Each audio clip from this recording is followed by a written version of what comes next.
At isa po sa ating tumulong sa Brigada Eskwela ay ang BFP, Bureau of Fire Protection, San Jose del Monte Station, San Jose del Monte, Bulacan.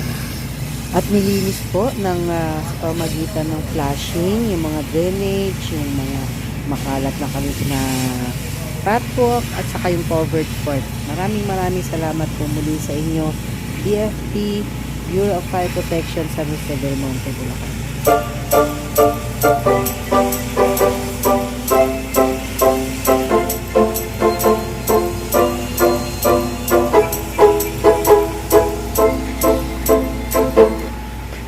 And in the Department of Education, DepEd Memorandum 62 Series 2022, this is the 2022 Brigada Eskwela Implementing Guidelines.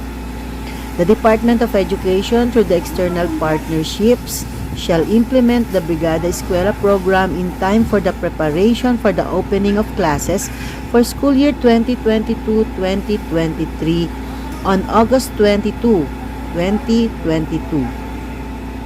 The different components of Brigada Eskwela program shall be implemented starting August 1 to August 26, 2022 for its Brigada Eskwela sa paghahanda and shall continue with the year-round implementation of Brigada Eskwela Plus and Brigada Pagbasa.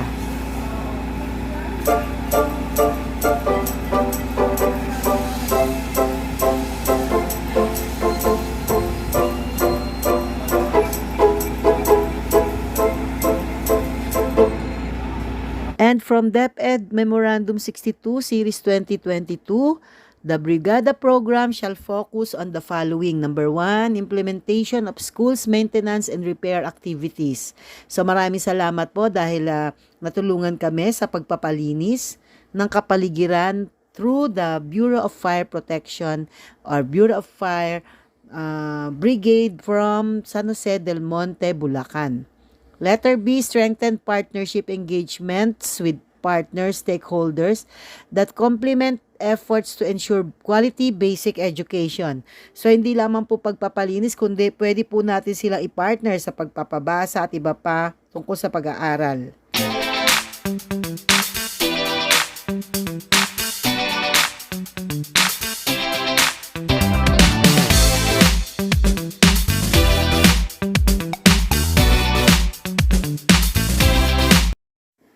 Letter C, achievement of significant goals which shall contribute to increase students' participation rate, reduce dropouts, and help improve learning for both learners and community under the Brigada Eskwela Plus.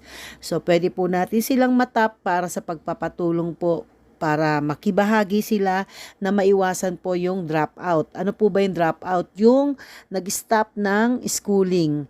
So, we prevent learners in dropping out from school, but we want to encourage them to finish or complete the whole school year.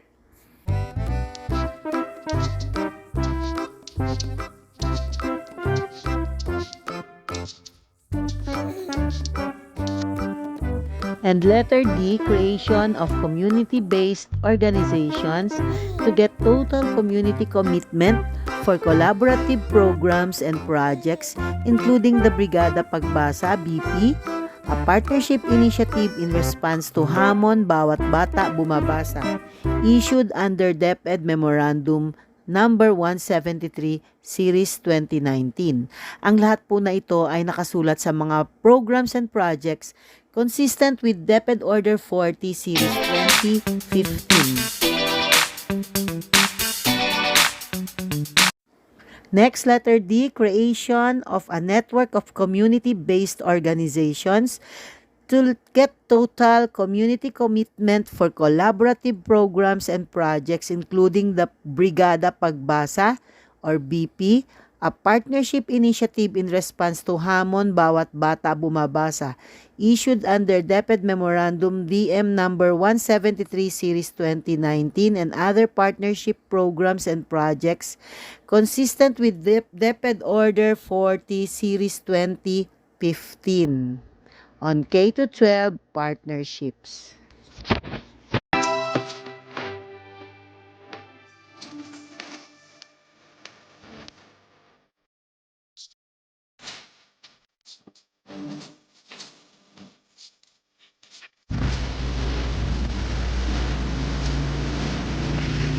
The theme for this school year, 2022-23, Brigada Eskwela Tugon sa Hamon ng Ligtas na Balik-aral, will highlight the country's collective efforts from various partnership engagements in the local and national level to address learning gaps and social issues.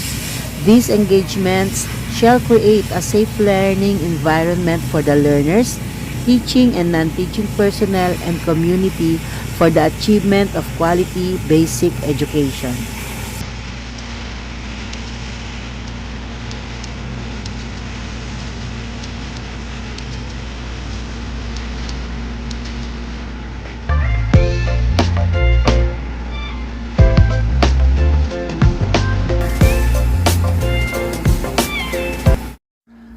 Napakahalaga po na maging handa po ang ating mga mag-aaral at ang ating mga guro kapag pumasok na po tayo sa August 22, 2022. Gagamit po tayo ng mga face mask or face shield. Lagi po sana itong gamitin sa lahat ng oras, katulad din po ng ating paghuhugas ng kamay or hand washing, paggamit ng alcohol at iba pang hygienic practices. Kailangan po nating ipahayag at ipakalat ang information dissemination upang maraming makaalam ng mga bagay-bagay na pag-iingat.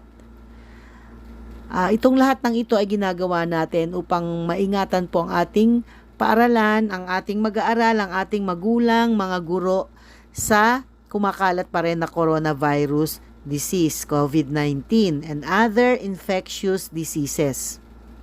Kung kaya nga po, kailangan natin talagang pagtulong-tulungan ang paglilinis dito sa ating Brigada Eskwela.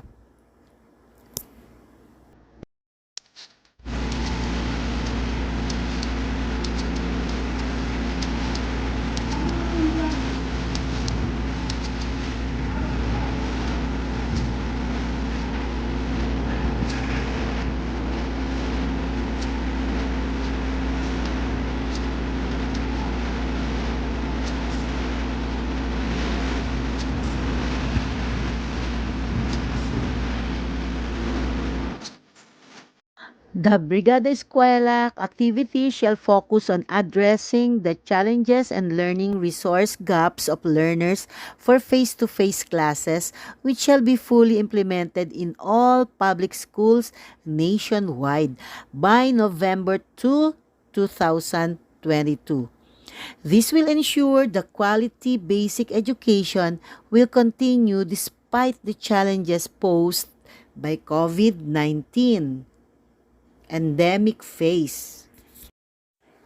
Ang ibig lamang pong sabihin ay ang pagtutulungan natin sa Brigada Eskwela ay hindi lamang po tungkol sa pagpapalinis at repair, kung hindi po magtulungan din po tayo na ang mga kakulangan sa pag-aaral, sa pagtuturo, sa pagkatuto ng mga bata na naging gap po natin, naging patlang ng 2 taon na hindi nagkaroon ng face-to-face classes ay atin po nating hahabulin sa taon na ito. At ito po ay mas epektibong magagawa kung tayo po ay magtutulong-tulungan.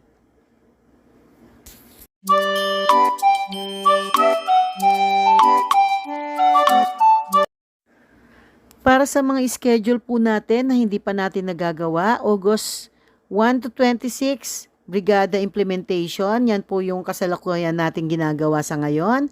August 29 po hanggang July 7. Ibig sabihin po, school, for the whole school year po ito or year-round activity. Ano po yon? Brigada Eskwela Plus and Brigada Pagbasa Implementation.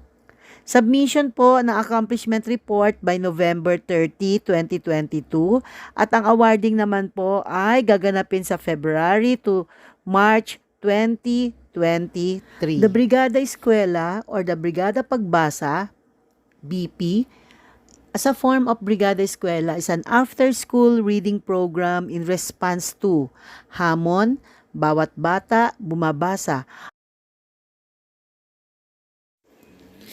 Ang lahat po ay ating pagpaplanuhan sa ating school program projects and activities, meeting with stakeholders, consultation with other, para po mapasaayos natin ang ating mga activities. At muli po kami nagpapasalamat sa ating naging kapartner sa araw na ito, ang Bureau of Fire Protection, BFP. Mabuhay po kayo at patuloy po na ating pagtibayin ng ating partnership para sa bata, para sa bayan.